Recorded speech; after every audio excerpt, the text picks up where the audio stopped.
All right, we rolling. So what's up, everybody? This is Big Game James here, Silver and Blue Nation. Once again, I got my dog. I ain't gonna even say my guy. That's my dog now. We cool now. You feel me? This is my dog now, Mr. Brandon Tucker from Trench Warfare. We hooked up about a little over a year ago. My guy Bobby Belt kind of introduced me to you. And, you were training Tank Lawrence, Taco Charlton, Malik Collins. You had David Irving. And we already know what you did with these college guys that we're going to talk about. But I got my guy Brandon Tucker on again. What's up with you, big dog? I'm good, bro. I'm good. How are you? Hey, man, the grind don't stop you made, like I said, we just talked about the video. You just made the video, so the grind don't stop. Can't stop. Yeah, man. It's really good to talk to you. I love what you be doing out there, from the kids all the way up, man. It's just really awesome. I coached 15 years in youth football, but one thing I really love was it starts with the kids. I mean, a lot of the kids, they remember the youth in Little League football. The guys even go to the pros. They remember that Little League and where it started, and they remember guys that trained them and really got them right. So we're going to really talk about that. And just give a little background again before we jump in anything. Just give a little background about yourself, the Trench Warfare, how you started, and just a little 411 on you. For sure, man. We started the training program back in 2008. Like you said, we were training kids in the park, man, and it grew organically. 2012, I did my first combine class. And went full time after that, man. And we've been grinding ever since. This is something that my partners and my staff, we take it very, very seriously. Football is king in Texas. Everything starts up front on both sides of the football. And, we want to make sure that we deliver a high quality product to our clients, man. And it's been a tremendous blessing for us. Yeah, well, like I said, you definitely been killing it. Just from what I've seen this past draft. Now, I actually had you on the show right before the draft. We were going to go down there and kick it and have a good time, have drinks. We was going to kick it. Then that damn COVID came. You feel me? That damn COVID had to come out of nowhere and mess up our plans. You know what I'm saying? Because I was ready for that. It was going to be epic. Yeah, it was going to be epic. Yeah, that was going to be real nice. But let's go ahead and talk about it. Like I said, we talked about the players that you had before. We had some guys that we thought were thinking could be this round, who they going to go to. Let's talk about it, man, because you had some guys go into pros. You had two guys that you trained, I believe, that went to the same team, right? Strobridge and Correct. Weaver. Correct. Yeah, man. I had four. So you're right. I had four guys, and out of those four guys, they went to two teams. So I had two go to Miami and then two go to Minnesota, right? Which was crazy too. And what were all those guys' names? Those four guys? Man, so let me. I got my list, bro. I got a list too. That's why I got the list too. You got so many daggone people you mess with, you can't remember all. I get it. Trust me, I know. Man, it's crazy. So. For Miami, I had Curtis Weaver out of Boise. He went to Miami. And then I also had Jason Strobridge out of North Carolina, went to Miami as well. And then I had DJ Warnham go to Minnesota. And then Big James Lynch out of Baylor went to Minnesota as well, which was bananas, bro. Bananas. Yeah, that's crazy. You train four guys, two each go to the same teams. That's wild. How did they feel about that when they got drafted? Did they call you and told you like, hey, coach, we on the same team? Man, so that's a really good question. When you have guys through that training process for about 90 to 120 days, everybody develops relationships. And what happens, I tell them all, I say, I'm not going to hit you up on draft day. Right. I'm going to send you a good luck text. In that text, I'm going to talk about it's not where you start, it's how you finish. But then after that, I'm going to give you a couple days to let everything sink in. And, your phone's going to be hot. You got family and friends calling you. Link up with me when everything settles down. Right. And so after a couple days, man, guys start reaching out, and it was really an unbelievable feeling for the guys that ended up going to, the same team with guys they just spent, right. The last night.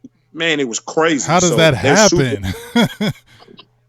Crazy. It was crazy. I mean, could you imagine being an NFL rookie and everything that comes along with it? Now you're fortunate enough to walk into that building with someone that you just spent a tremendous time with, man. Yes. I mean, that is a super blessing. I don't know. I've never been in the league or anything like that, but one thing I know, I played sports and I've coached. One thing I do know, if you're coming in as a rookie and you've been training with somebody else and y'all got to know each other, you just feel like, okay, that's my boy right there. We linking up and we going to be cool the whole time because it's just going to make it an easier, smoother transition going to the pros. Absolutely, man. You couldn't have planned it any better for those guys. Mm-hmm. Really. Mm-hmm. You just couldn't. Man. You couldn't. If guys got drafted late, this was a really strange draft. Right. With so many guys not having an opportunity to get a pro day in, mm-hmm. It was really, really strange. And guys that should have gone a lot higher than I thought, mm-hmm. Slipped and for whatever reason, and the kind of saving grace, as you would say, or kind of make that fall not so bad is when you look up and there's a guy across the room that and have great familiarity with. So super excited for those guys. Super excited for those guys. Yeah, definitely. And I'm excited about it too. So we named 4 guys. Now you had a few other guys. I don't know if did McTelvin Agam from Arkansas, did he get drafted? Yeah, Big Sosa. We call him Big Sosa. Yeah, second round pick. He went to Denver. Okay. Second round pick he went in the second round. Yeah, man. And he actually, if you go back and look at the combine, he's the first guy to go. That last name again. So he's up first. He ran his first 40, pulled up on his second 40, didn't do anything else, man. But he was so explosive at Arkansas. He second round pick, man, and he's a guy that's been with me for years. I didn't just get him for this process. I've had him, so super excited for that young man. Okay. And now you also had Laurel, is it Murchison from North Carolina State? Did you have him? And where did he get drafted? Yeah, man. Laurel went to Tennessee. He went to the Titans. I think that's a good pickup for him. Me too. I think because with the guys that you trained, I think they went in good positions. I mean, I think they went to good teams where they're going to get work. You know what I'm saying? Because remember we were talking off air a couple of days ago how you said Weaver's got, was frustrated, was pissed that he dropped that far. He had been rated higher in other publications and thought he was going to go higher. But when you look at the situations, in my opinion, that the kids that you train went to, I think these are good positions that they're going to come in and don't have to sit forever, and they can actually get work early in their rookie years. Right, and that's why every year, man, I send that same text out. It's not where you start, man. Mm-hmm. It's about where you finish. Yeah. Everybody has expectations of being a first round guy, second round guy. If that doesn't happen for you, hell, put a chip on your shoulder. Mm-hmm. Go let everybody know that they missed you. Mm-hmm. That they missed. And that's why they do those redrafts. Mm-hmm. Right. You see every year they redraft the class of, like this year, I think they did 2015 based on where guys are at now. Right. And did they go in the right spot? Hey, man, make them believer out of you, bro. Make them a believer, man. Yeah. And because like you said, it's not where you start, it's where you're going to finish. So you're not a finished product by any means. So, like I said, competition brings the best. And like I said, I really like where these guys that you train were drafted because I feel like a Denver, you're going to get that work early, I feel like. A Melvin, you know what I'm saying? McKelvin. Yeah. You got Strobridge and you got Weaver over in Miami. That's a young team that needs players. That's an opportunity for you to get work. And then you said the other 2 boys, they went to Minnesota? Both, yeah. So, in Minnesota, they going to help them on defense. And listen, and I'm going to tell you something. Jane Lynch from Baylor. Mm-hmm. Well, let me tell you something. That's old school throwback QB hunter who takes great pride in stopping the run. Mm-hmm. Now I think he had 13 sacks at Baylor last year, playing a 4-eye. That kid is an absolute savage, man. They put him in a 3. He's gonna tear some stuff up, man. He's gonna tear some stuff up, and then DJ Warnham he could possibly be the most underrated guy that came out this year. Really, he's gonna turn some heads. Yeah, man. Minnesota did a great job. They got some great picks, like you said. They did a great job. Yeah, Minnesota. I like Spillman over there. He's a good GM, and they were a little down on him, and so they said he had to have a good draft because his contract, I believe, is up after this year. So he definitely, I feel like, knocked it out the park to kind of maybe give him some maybe another 3 or 4 years as a contract, because them drafts can make you or break you. It can make or break you. That's right. That's right. You can have a job 1 year and then you have 2 terrible drafts and you fired. Out of there, baby. Out of there. All right, so now I got a quick question because we talked earlier, and we're gonna talk about a certain person because I want to give people a quick background. Like I said, when we first talked, you had trained DeMarcus Lawrence, Taco, Malik Collins, David Irving. Let's give a background on how did you get involved with them to be able to train with those guys? It started off with David Irving. He was serving a suspension. His agent wanted to make sure that he was going to be ready to go after 4 games, and so the Cowboys put in stipulations. They wanted him training at a specific facility. I had privileges at that facility, and so we linked up, and I got him going. And shortly after that, I just ran into Cedric Thornton. And we got to talking. At the time, he was one of the captains in the D-line room. And so he and I went to work.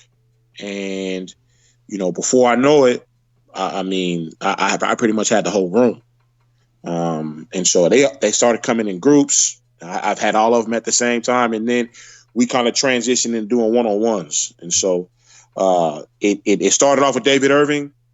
And then Cedric Thornton was basically like, hey, man, you guys got to come see this guy. He's going to get you right. And it took off from there.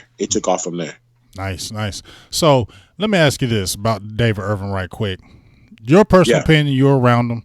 Do you think he personally got a bad rap? Because this is what I felt. This is just my personal opinion. I don't know if he really loved football. This is just me, just from the outside looking out. I don't know if he really loved football. I just feel like he was 6'7", 300 pounds. And I've coached and I've seen kids who don't really love the sport, but you so damn big, I'm going to play. Right. Because I don't feel like doing a regular job because I'm good at this and I can make money. You get what I'm saying? So I want to know, you was around him. What was your feelings about, the whole kind of situation? Did he get a bad rep in Dallas, or was he quote unquote lazy? What was he? And I'm not trying to throw him under the bus, nothing like that. Sure. I'm just asking, what in your opinion about him? So, David Irving is my guy. I talk to him regularly. I think he got a bad rap. Why do you think he got that? Well, because he kind of dances to the beat of his own drum. Okay.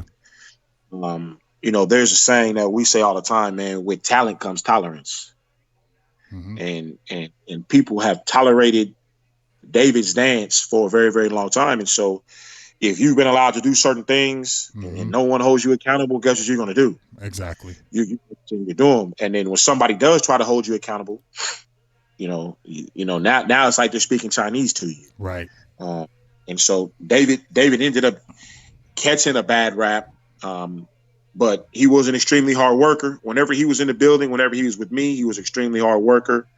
He just had so many things going on at the same time that were not related to football. My goodness, man. And everything just kind of crumbled at the same time. Right. And of course he retired. Right. You think he comes back? You don't be surprised if you see him next year. Really? Don't be surprised if you see David Irving in a football uniform this upcoming season. Really? Now, the Cowboys don't have his rights anymore. Do you think, and they said they ain't even going to look at him, do you think he has any chance of ever going back to the Cowboys? Not at all. Okay. None whatsoever. That bridge is burnt? Not at all. Not at all. That bridge was annihilated. Right? he's not gonna ever play for the Dallas Cowboys again. But again, don't be surprised if you see David Irving in a football uniform here really soon. Okay. Well, if he does get in a uniform, will you be training him? Yeah, I mean, we may have already been training. One never knows, man. Okay. Yeah, okay. Listen, don't be surprised. Okay. You see the big fella in a football uniform. Now I got my answer then. Okay. Don't be surprised, man. Yeah, I mean, he's a what we call a generational talent, man. I know, my gosh. That's why it hurts my soul so bad, B, because, man, come on, dog. And I said it before, I didn't like the off field. I understand things go on, but it was just frustrating because, man, that dude was just so good, and how much he changed our defense because they had him at the end. They slid him in at the 3. He was dominating. They slid him at the 1. I mean, he could play so many multiple positions, dog, and he just made your defense better because you don't see 6'7", 300-something pounds like that. And can absolutely, hey man, from an athletic standpoint. I've seen him do things that just made my head just spin, bro. I mean, I'm talking about jaw-dropping stuff. And we're in training, and I'll give you a real quick story. We were at Exos in Frisco, Texas. We were on their outdoor field, and their outdoor turf is small. It really just is enough space to accommodate linemen. And so I had him doing a specific drill, working on feet. And David takes off. The turf ends at a cinder block wall that's probably 20 feet high. Really? And everybody's got on cleats because it's a turf surface. And he's going full speed at this wall. And everybody's like, oh, what's he going to do? This cat ran up the wall in his cleats and ran back down the wall. Never broke stride when he hit the turf. And ran back over towards us. Jaw-dropping, everybody's like, what planet is that guy from, man? I mean, he was phenomenal. And he never played healthy when he was in Dallas. He always had his wrist. He had a broken wrist, high ankle sprains. He was never healthy, man. And just absolutely amazing athletically, man. If I told him to do A, B, and C, he capitalized. It was a capital A, capital B, capital, man. Yeah, man. That's like I said, just hurts my soul. He couldn't make it happen in Dallas because you could think that if he was on Dallas right now, wow, woo, my God, that D. I don't think the D would have had that fall off. That D wouldn't have fell off the way it did, in my opinion, because that middle was just getting gashed, and he was one of the forefront of the guys. Yeah, and listen, bro, they're loaded. That room is heavy. I know. They're loaded up. I know. They're loaded. And I like it. Now, I'm gonna ask you about a couple more people until we go to our main person. Taco Charlton was released by the Dallas Cowboys. Then he went over to the Miami Dolphins, and they got rid of him too. And they said it's been more of an attitude thing with him. What are your thoughts on Taco? Do you think he just got on with the Chiefs? Do you think that if he doesn't get on or stay on with the Chiefs, do you think it might be done for him? No. Okay. Tell me why. Tell me why we should think Taco Charlton is going to be a succeed in the NFL, because what we've seen so far. Yeah. You tell me. Yeah. If you want to start from the beginning, from his time in Dallas, and then talk to me. We got time. We got time. Talk to me. So, in Dallas. I think that was a very difficult situation for him to come into. When you're a first round pick, you're expected to play, right?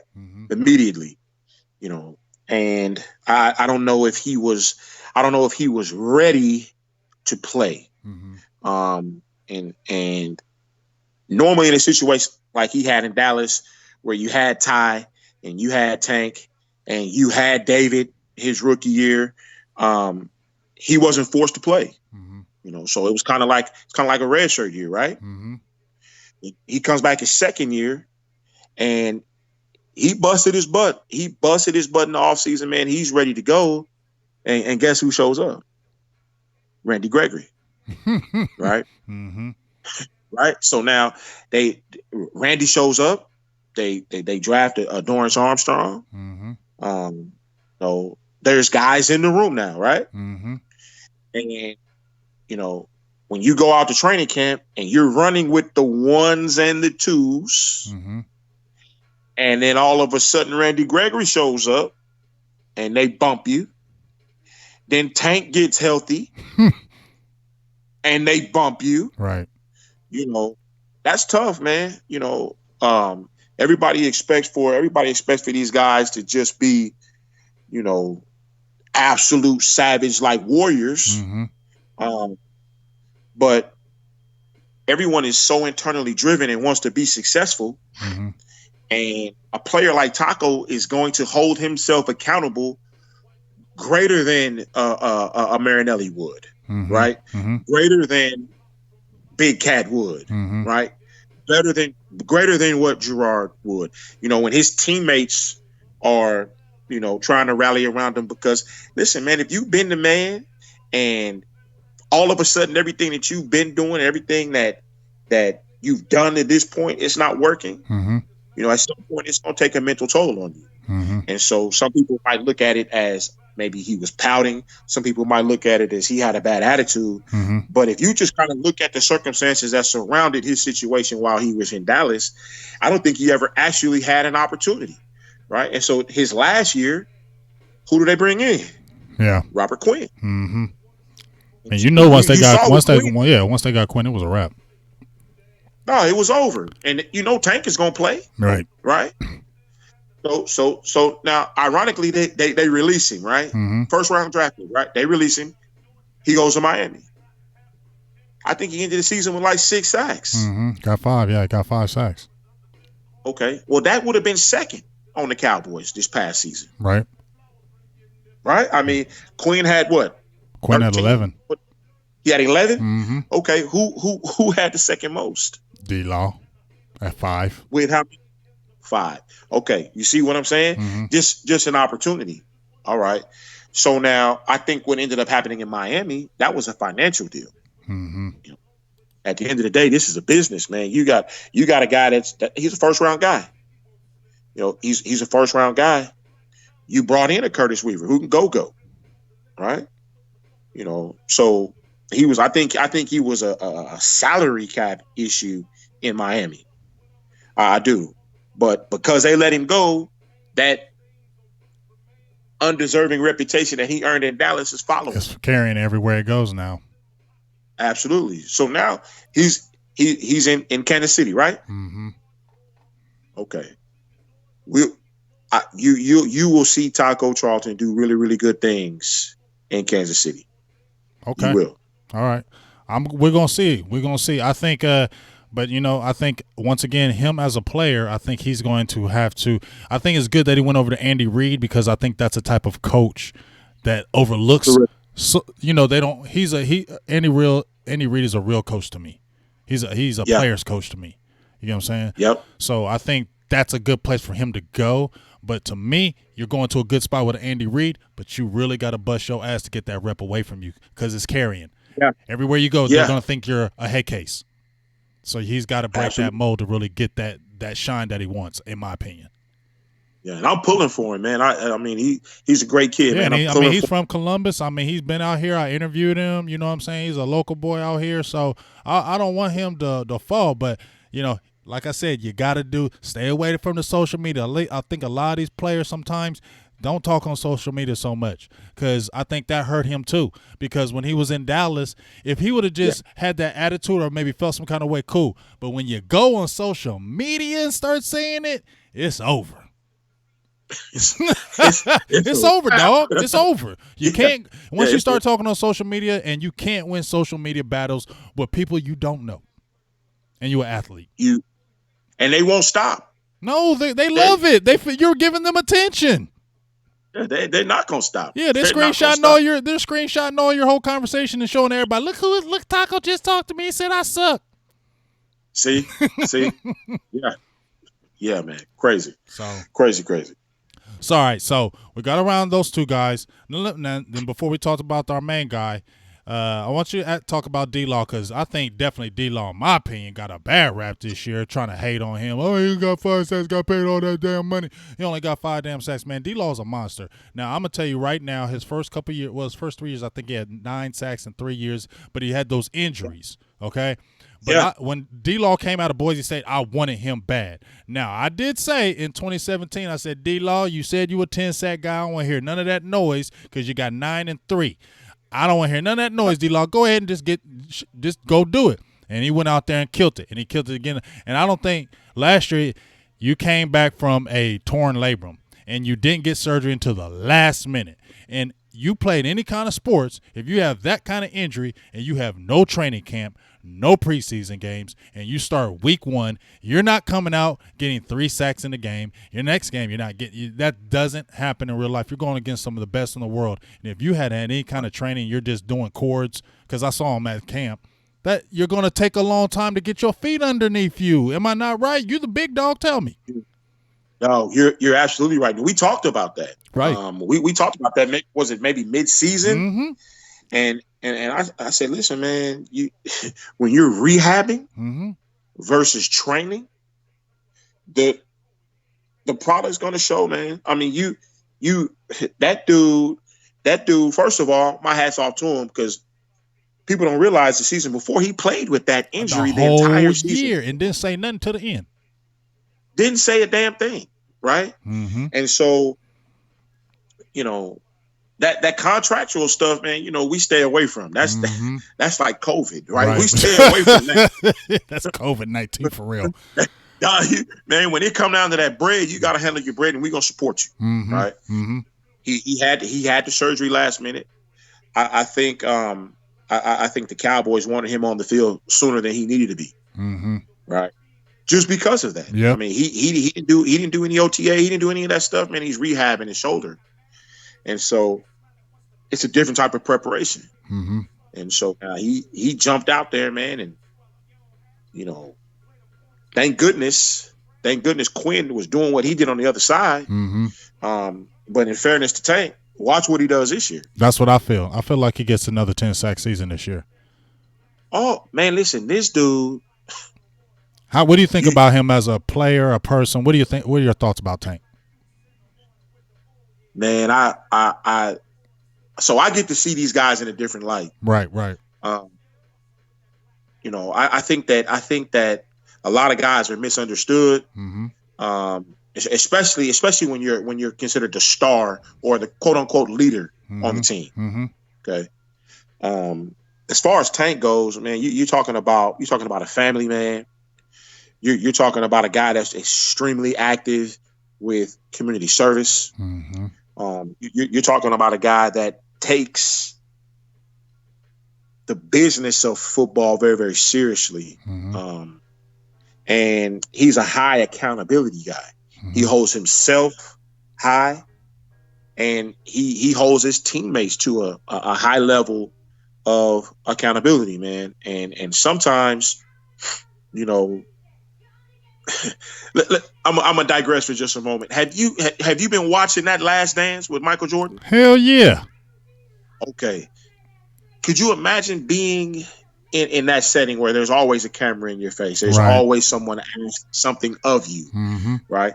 Well, that's the environment, man. In Dallas, bro, if you wear that star on your helmet, it's crazy. It gets no better. Yeah.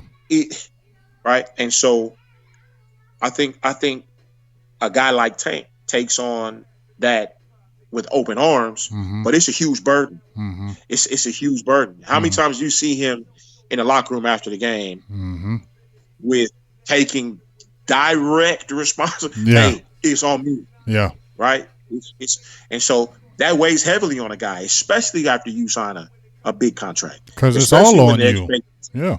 Oh my goodness! And it's Dallas, so the expectations are unreal. Because as soon as he signed that deal, I was just like, Lord, he's gonna have a 15-sack season. These Cowboy fans gonna kill him if he get anything under 10. That's it, man. And so this dude, you talking about a great dude with a tremendous work ethic. Like I said, family oriented, wants to do everything the right way. And that's a lot of pressure. Now, I'm not making any excuses for them. They know what they signed up for. Right. But if you're having a down season, if you're having a season where you're not as successful as you want to be, and people are holding that mirror to you on a daily basis, it's tough, man. Yeah. It's tough. It's tough. But great dude, man. Great dude. I think he has outstanding character. You don't hear him getting in trouble. He does what he's supposed to do, man. I mean, I think the world of it. Yeah, I love some D-Law. I love his quotes too, because I love how he's a good family man, but D-Law don't give a hell, and that's what I love about him. He a good dude, but he don't give a hell, and that's why I love about him, because he has a genuine heart. But guess what? I don't give a hell. And right. That's why. Go ahead. Go ahead. No, I was just saying that's what I just really love, the realness about him. Yeah, and I'm gonna share some stuff with you. A lot of guys, whenever they do something in the community, there's a camera with them, right? They make sure everything they do is well documented. Yep. Not that guy. I know. Not that guy. Not that guy. I've been with him, right? He and Ty, we went over to the Boys and Girls Club. There's no cameras. Right? There's no cameras. There's nobody taking pictures. And I'm talking about this guy generously during the season giving those kids over there 2, 3, 4 hours of his time. Not once, not twice, multiple times. It's a regular destination for him to go over there and visit with the staff and the kids at the Frisco Boys and Girls Club, man. And I've not ever seen a camera. Right? I've never seen him saying, "Hey, look at what I'm doing," and I've seen it. I've seen him host shopping sprees for kids at Christmas. I've seen him host bowling parties and laser tag parties. I mean, and guess what? There's no cameras there. And so when you talk about somebody doing things for the right reason, he generously gives his time, which is more important than the money any damn way. But he's one of those guys who's a high character guy. And I think does things the right way, man. And I mean, I'm super proud of him. And like I said, I think the world of him. Yeah, D-Law's a beast. All right, so we about to talk about somebody, though. Somebody just came to them Cowboys, dog, and everybody, the whole world was on fire. I remember when I seen it, I didn't believe it. I think I was doing a live feed when it came through, and I was like, what the hell? And I was jumping for joy. I can't lie. I mean, I don't care about I understand the document. We understand the history behind it, but that this kid was a monster. And when I heard the rumors and people talking about Tom Sula maybe reuniting, man, I just got geeked. But Aldon Smith comes back to the Cowboys after a 4-year hiatus from the NFL.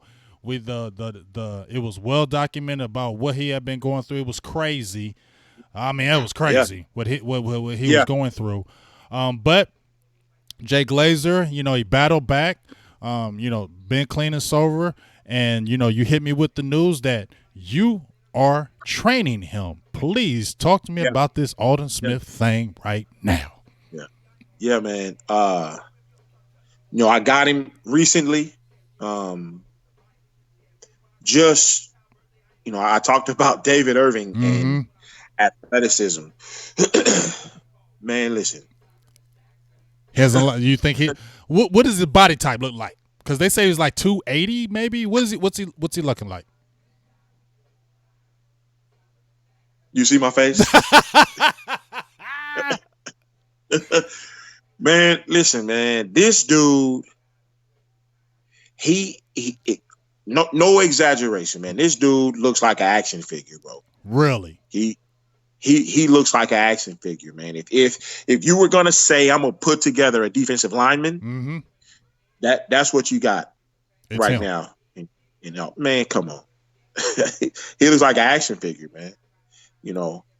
And if you've had an opportunity to look at him on tape, to see what type of player that he was. He was an animal his first 3 years. Bruh, his get off, his bend, his strength. I mean,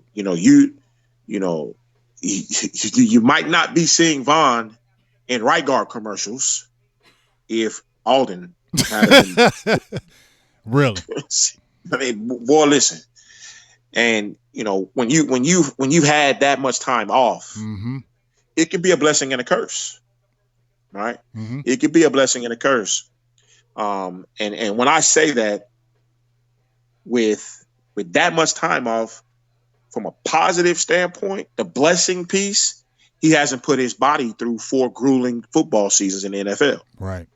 Okay. So we kind of hit the pause button as it relates to his wear and tear. Okay. So now the negative part, the curse part, is we haven't played football in 4 football seasons. Right. And so right now I compare him to a battleship, right? A battleship that's never lost ever, right? But it's been in dry dock for 4 years. Right.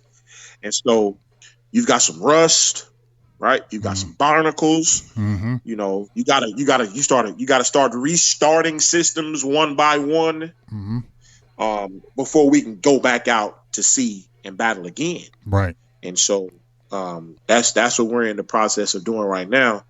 I'm super excited for him just because his athleticism is off the charts, bro. Off the charts. His first step is still amazing. His football IQ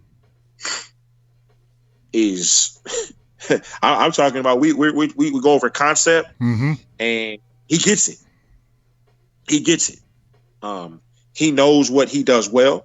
He knows what he needs to work on.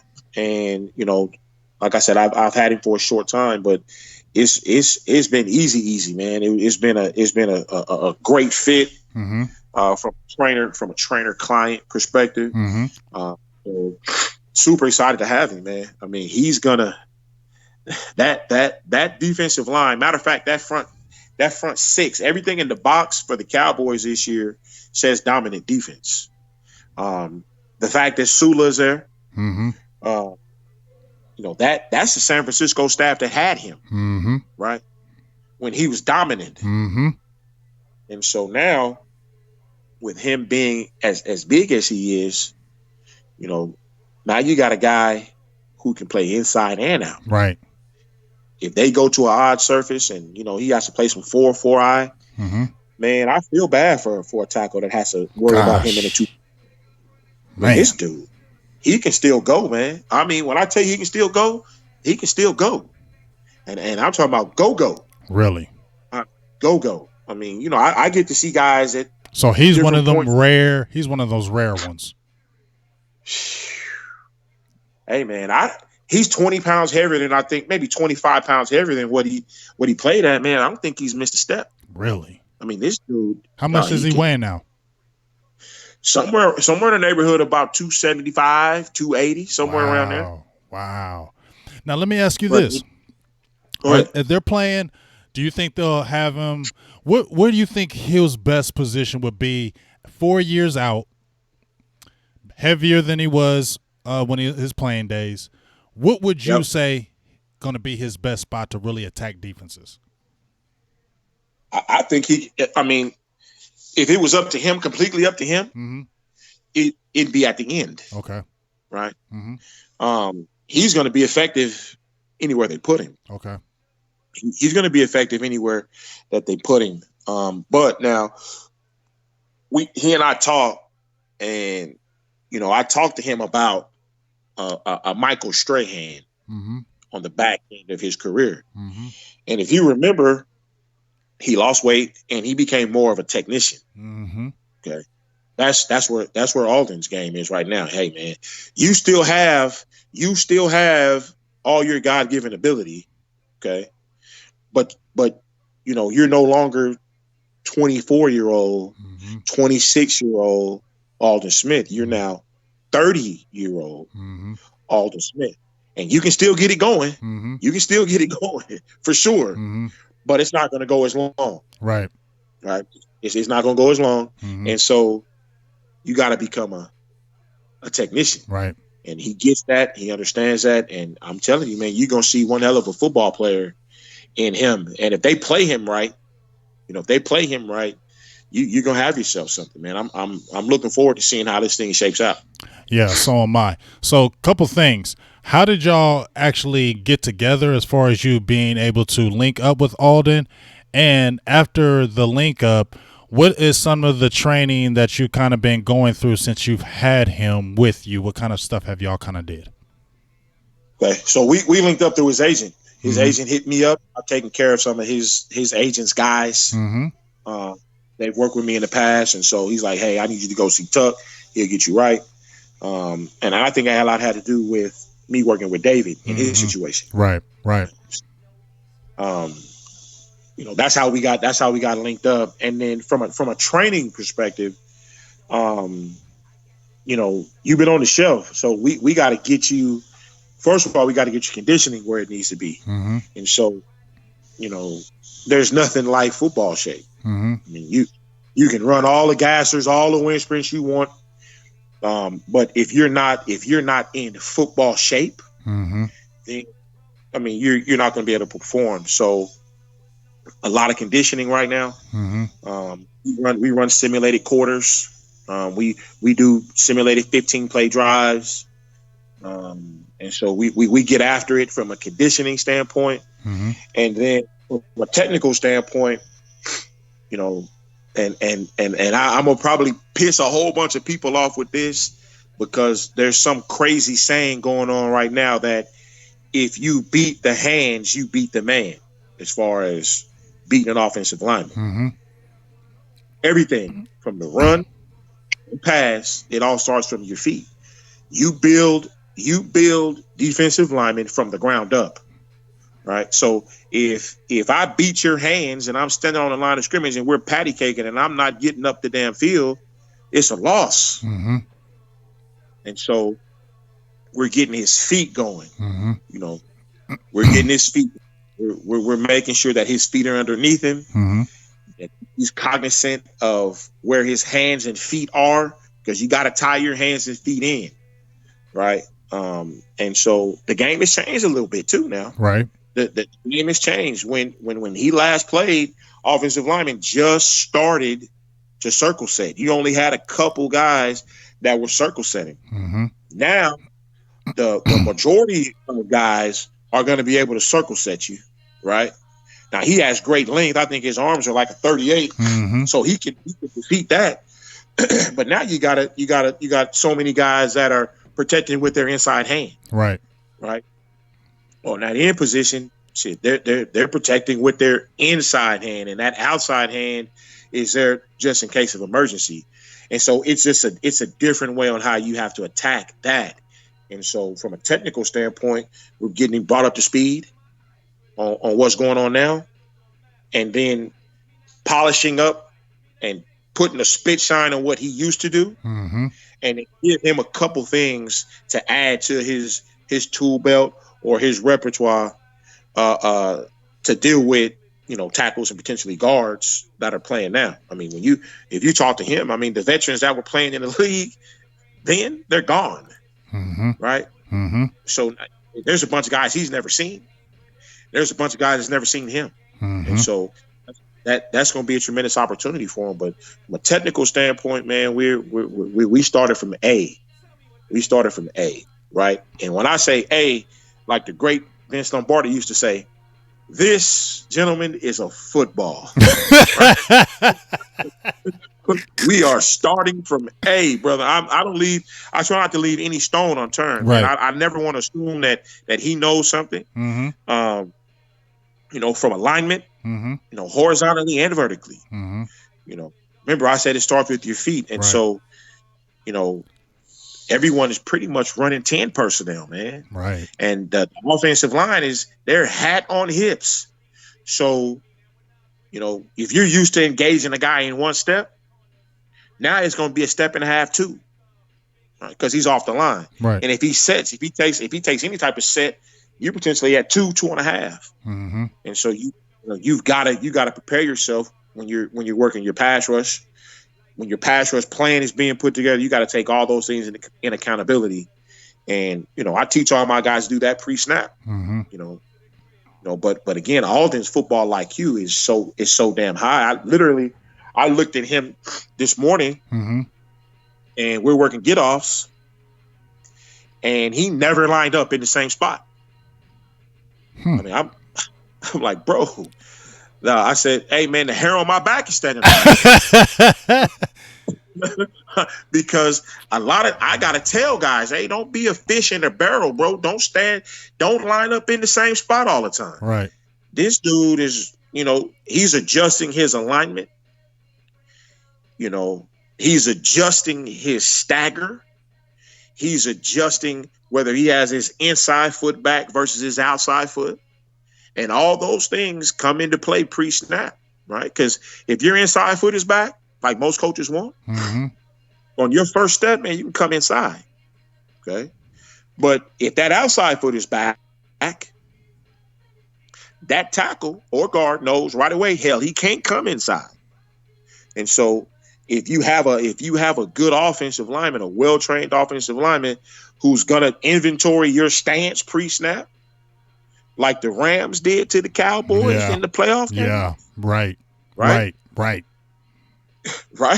So if you constantly give him a different look, which Aldon already knows to do, hey man, you're setting yourself up for success. So, his football intelligence, I can't say enough about it. That is going to allow him to make adjustments on the fly when his 26-year-old mind is telling his 30-year-old body to do something, mm-hmm. and it might not fire like he wants. He's gonna be able to correct it on the run. He's gonna be able to say, okay, I can't do that like this anymore. I'm gonna try this now. So he's gonna be very, very, very, very, very, very good for the Dallas Cowboys next year. All I know is we need Roger Goodell to not be on that funny flugazy stuff, and if he reinstates Aldon Smith and Randy Gregory, oh my God! And we got a staff that understands, bro. Like you said, that D line is thick, man. That bend is crazy. He's not a human being, bro. No, he's not. No, Randy Gregory is from Planet Football. Dog, he's to have Aldon Smith and the people don't understand. You have Aldon Smith and Randy Gregory together. Y'all don't understand how two good of a players you have together. Like, that's real talk. With a healthy tank. Right. And you got Gerald McCoy. We ain't even talked about the inside guy. You still got Poe. You got Poe just signed up, dog. Dontari Poe and Gerald McCoy. You listen, man. Gerald McCoy's first step is something that is written in fairy tales and myths. Mm-hmm. How quick he gets off the ball. Mm-hmm. You got those two dogs in the middle, right? Mm-hmm. Twack is coming back. They still got Woods, right? Right. You got that young boy Gallimore, who he just look hungry. Come on, man. And I'm going to tell you something. They got a dude over there that was on the practice squad last year that's an absolute savage. And that's Wise. Let Wise get on the field, see what he does. Mm-hmm. That kid is a savage. Go back, look at his Kansas film. He was probably the most disruptive thing that the Big 12 had. This dude can play, bro. You just watch and see Wise. Yeah, man. The Cowboys front is, and you ain't even talking about Tristan Hill, who was the second-round draft pick. Well. Yeah, I know.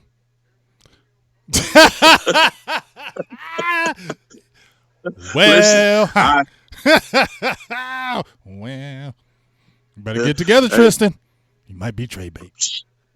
Boy, you bet. You saw they let a first-round guy go. Yeah, dog. Like I said, man, this is a new staff, so they got absolutely no loyalties to you. And I met Tristan Hill last year, and the red flags about him with the immaturity. And I'm not judging no man because I don't know him, but I can tell from afar how people are. And then when I seen him in training camp, I was just like, yeah, the red flags. I just don't see the motor all the time, and you gotta have that motor. And I think he has talent because he had a good first step. He had to get stronger, but I saw some positives. But you got guys chomping at the bit now, dog, and you can't play around with your attitude with a new staff. Bro, what's that old saying? You got a mildew or barbecue. That room is not going to allow him. That room is not going to allow him to not play. They're going to put so much pressure on him for him to perform. He's either going to make it or he's going to break. Or he's going to be gone. Yeah. Yeah. And I think it'll be this year. If he doesn't do it this year, they're going to look to trade him and get rid of him because he's still young. That's crazy. Hey man, you know, it's a business. It's the business. It's the business.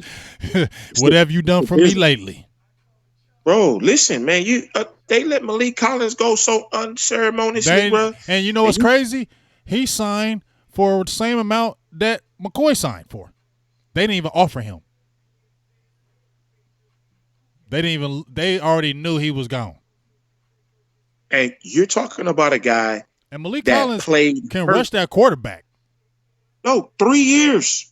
3 years he played hurt for them. 3 years. Something was wrong with him. Shoulder, foot. Mm-hmm. 3 years, bro. And like you said, they didn't even offer him. On to the next one. Mm-hmm. I mean, you know, the business of it, man. And Malik, I think he was in the top 5 in quarterback pressures this past season. You know, I mean, he was getting after it, bro. He was getting after it. So he'll do well. He'll do well in Oakland, man. I'm super excited for him. Yeah, I think he will. He'll do well. Yeah, I think he will too. Still young too, and he was a little bit more healthier this past season, so that's good.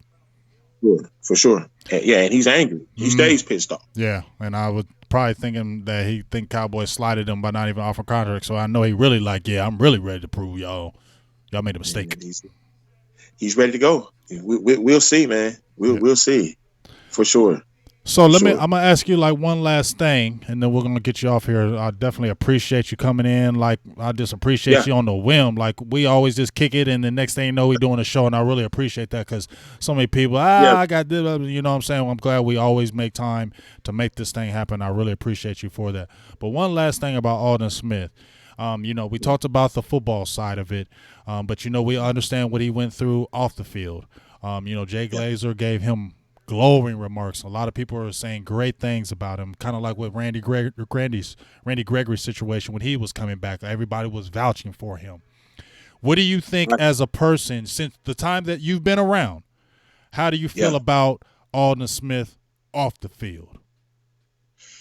That it's a little bit too early for me to give you a really, really good assessment. But you know, you talking about somebody being dialed in, you know, on time or early for workouts. When he's working.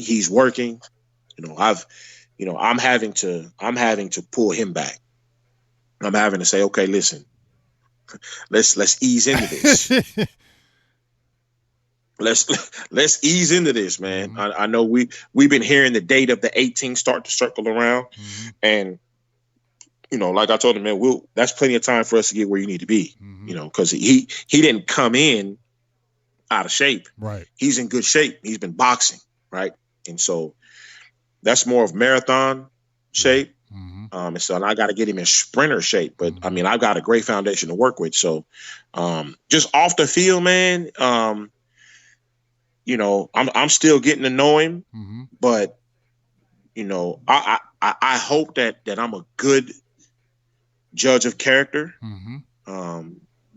You know, I'll never hold anything against somebody that they did in their past, because lo and behold, I damn sure don't want anybody to hold my past against me. We all got bones in the closet. I'm trying to tell you, and so as long as you're respectful and you do what you need to do. My job is to match your efforts, and he's been nothing but incredible for me. You know, we're talking about stuff like cooking, bro. I mean, you know what I mean? Mm-hmm. It's hey man, what you eat last night? Right. And he's like, hey, he goes, Tuck, man, I throw down in the kitchen. I cook better than most people you know. And I'm like, nah, you can't even cook better than me. Right. You know, those are the type of, you know, laid back organic conversations that we're having. Right. And, you know, he's been great. He's been great for me. I know he's getting to bed early and getting up early. Mm-hmm. You know, you talking about going to bed 8:30, 9 o'clock. Mm-hmm. I mean, right. You know, right. You know, he's all about his business right now. That's I can say that with 100% certainty. He's all about his business right now. Yeah. Right? That's a good thing, man. I know a lot of Cowboys fans want to hear it. You know, it kind of been out the news. It was the big hoo-ha, but then the Cowboys had the draft, so he kind of been on the back burner, which I like. I don't want everybody talking about him every damn day because I just don't want the unwanted pressure on him. Just let him – don't nobody talk about him. Just let him work out and get back right, and then, you know what I'm saying, we'll see on the season. Now, are y'all training every single day, or do y'all do like 3 days? How are y'all doing it? We're every day. Every day. Weekends off? Well, we'll probably take this weekend off. Okay. You know, with it being Mother's Day. Yeah. But we're every day. Time isn't on our side. Got you. You know. Got you.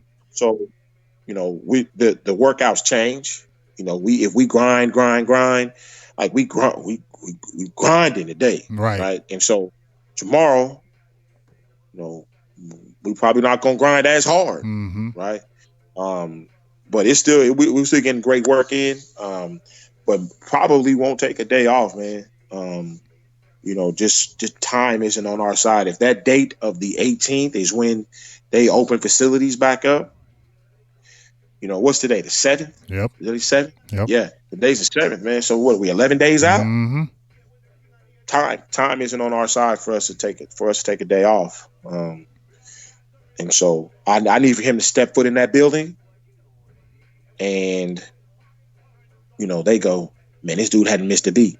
You know, he's a bigger, better version of what he was when he left. Mm-hmm. That's the goal. Gotcha. That's the goal. Yeah. For sure. Well, like I said, I know we're all excited. I mean, we're all excited that this stuff is kind of finally starting to taper off now. I know out here in Ohio, they're starting the businesses on the end of this week, and then next week they're opening up the malls, the barbershops, and everything is going to slowly start opening back up out here.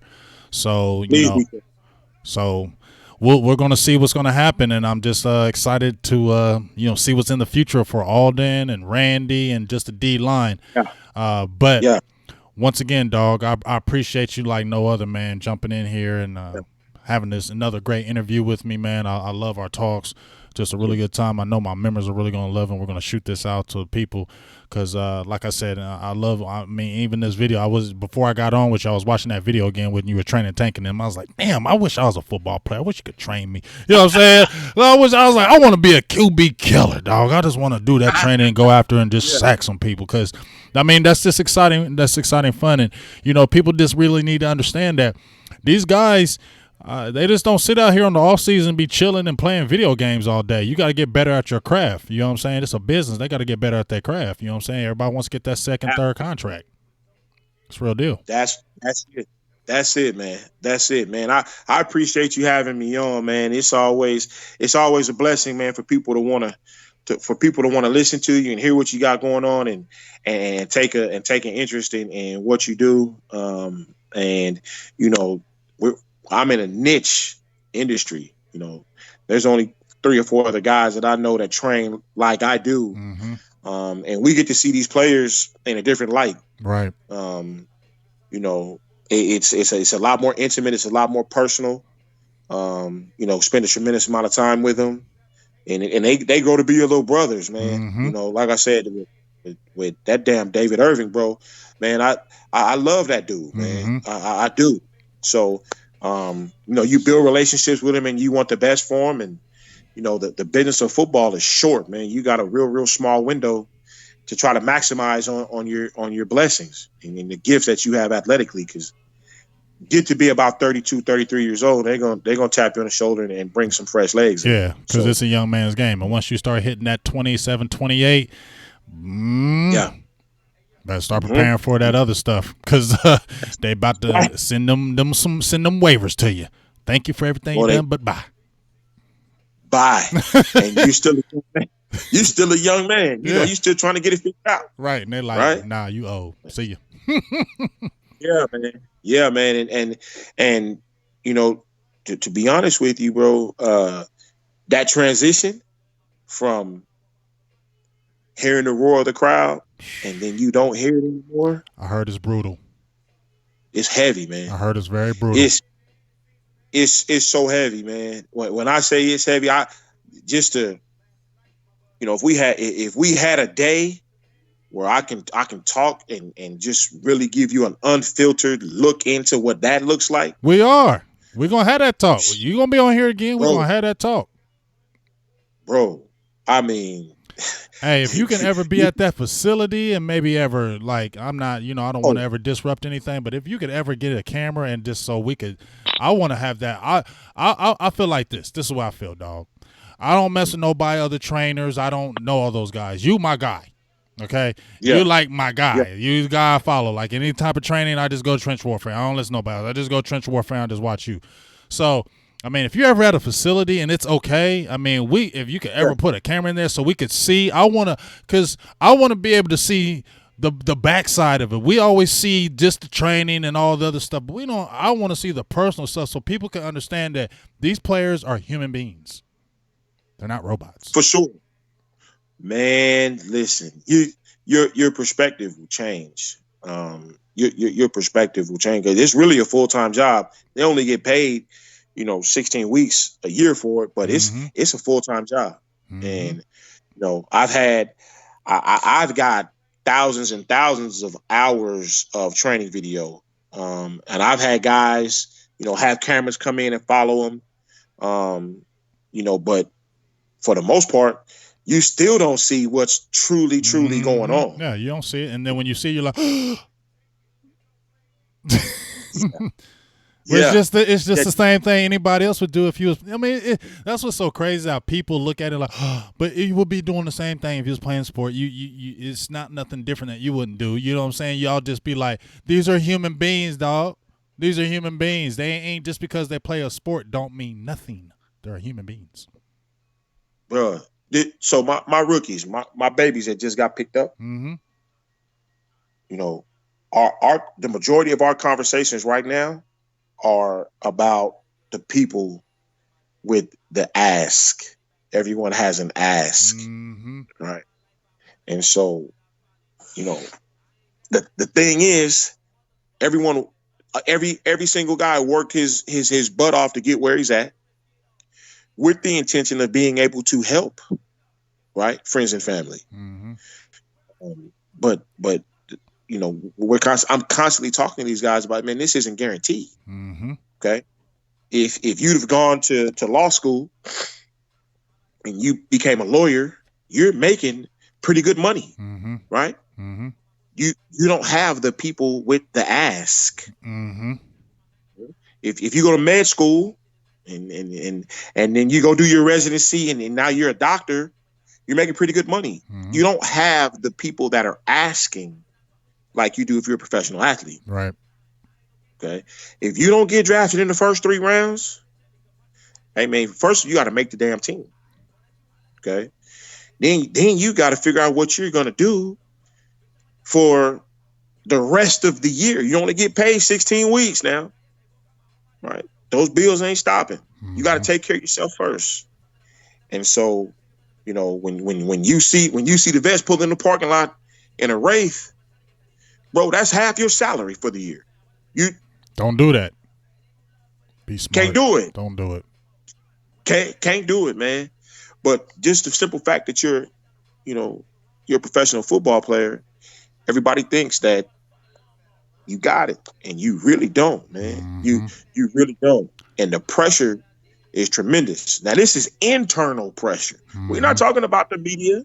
We're not talking about the coaches. We're not talking about the front office. We're not talking about the fans. We're talking about internal. We're talking about your family. We're talking about your family that, feel like for some of them, man, that you owe them something, man. Listen, I think, bro, you owe me that. It don't work like that, and that's a difficult thing, man. That's a Yeah, because it's hard to say no. Very difficult to say no to somebody that's never said no to you. Mm-hmm. Right. So yeah, man, it's crazy. It's crazy, man. It's crazy. And then the misunderstanding. They don't understand, man. I can't go hang out with you.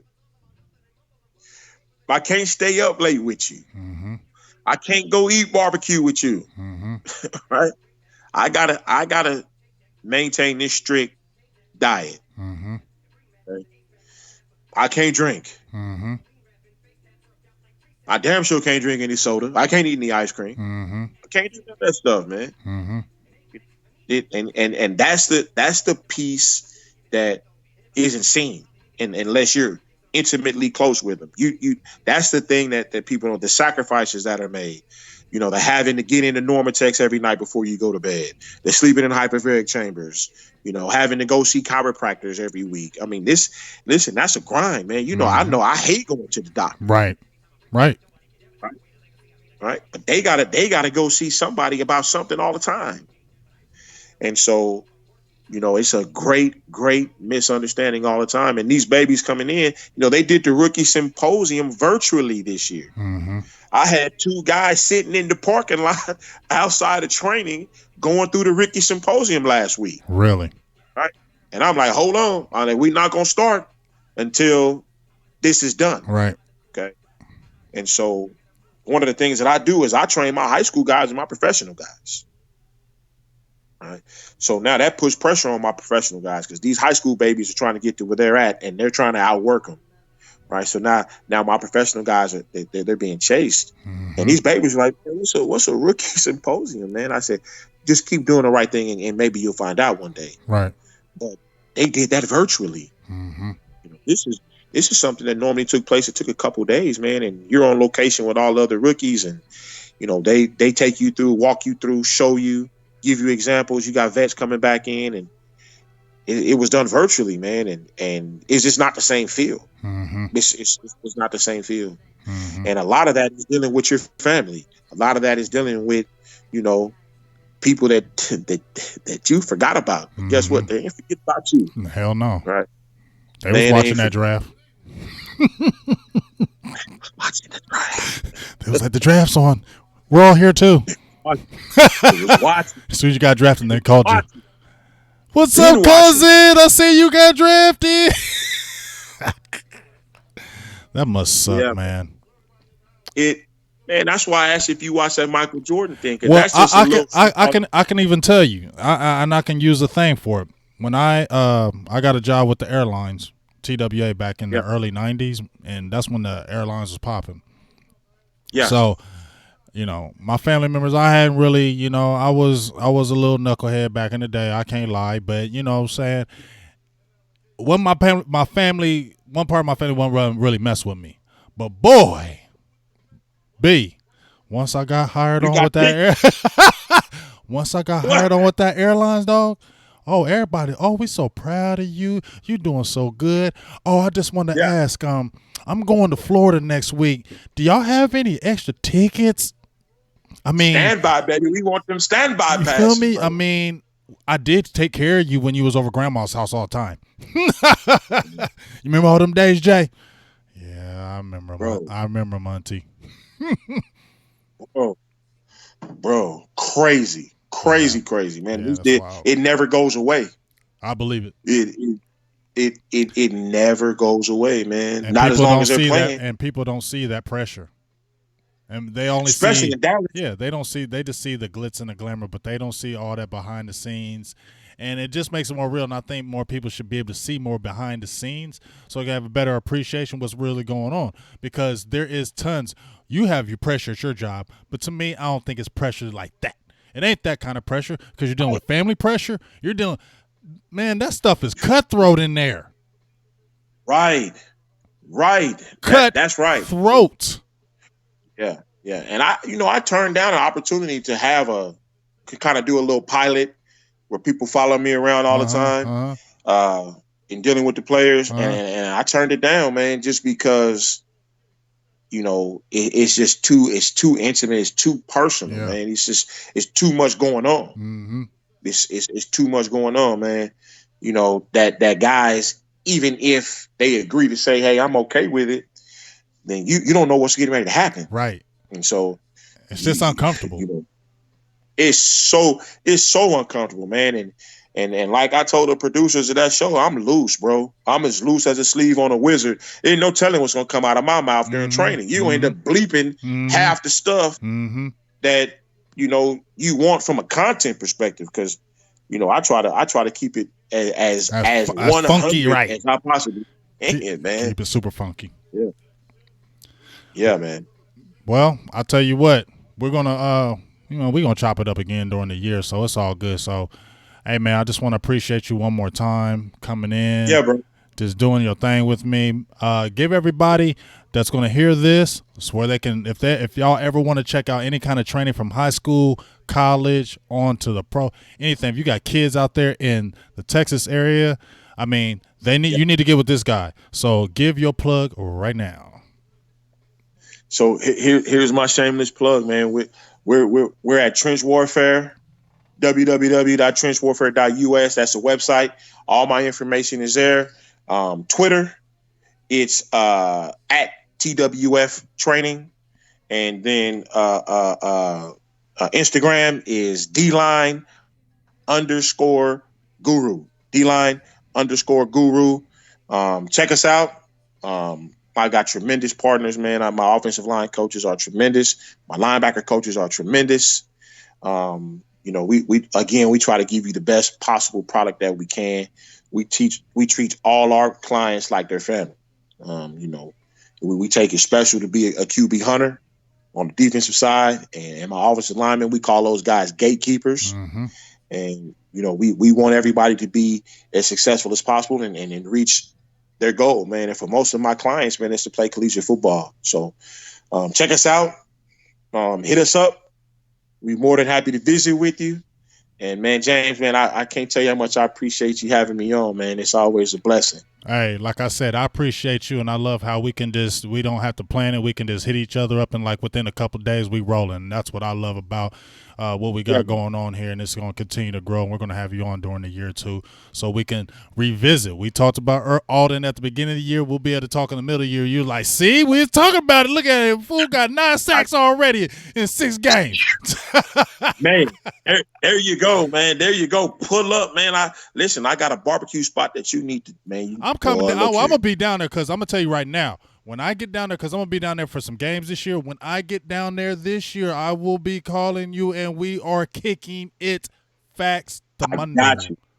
Right. I got you. Now, I'm not going to the game. Too many damn people. That's fine. We just go to that barbecue and stuff, have drinks or whatever. I'm kicking it. I got you, bro. I'm going to stay up late just to kick it. Bet. It's on. I know your ass don't stay up late, so I know it's real. I told you I've been fighting them allergies. Them allergies been winning, bro. I know. I was looking at the client like, oh yeah, this is bedtime. Let me get him off here. He time to go to bed. He gonna be up early in the morning. Like, man, I was tired, man, doing these interviews. Yeah, I'm telling you, that alarm clock like a freight train. It's coming, man. It's coming. For sure. Hey, man, I appreciate you, big dog. We're going to be talking to you again soon. And like I said, Brandon Tucker, Trench Warfare, training Aldon Smith. He does wonders. You've seen what he did those other guys. I can't wait to see what he's going to put the finished product of Aldon Smith out there, and we're going to see him rock this year. He's got one of the best trainers on the planet in Brandon Tucker. And make sure y'all like, subscribe, share the hell out of this because we want to continue to open up doors for Silver and Blue Nation, Big Game James, and Trench Warfare, and Brandon Tucker, and beyond. Y'all feel me? So with that being said, all my members, make sure y'all check this out. All my peoples out there, is coming soon, and we appreciate you again, big dog. And thank y'all, Silver and Blue Nation, Big Game James. We out. Peace. Yes, sir.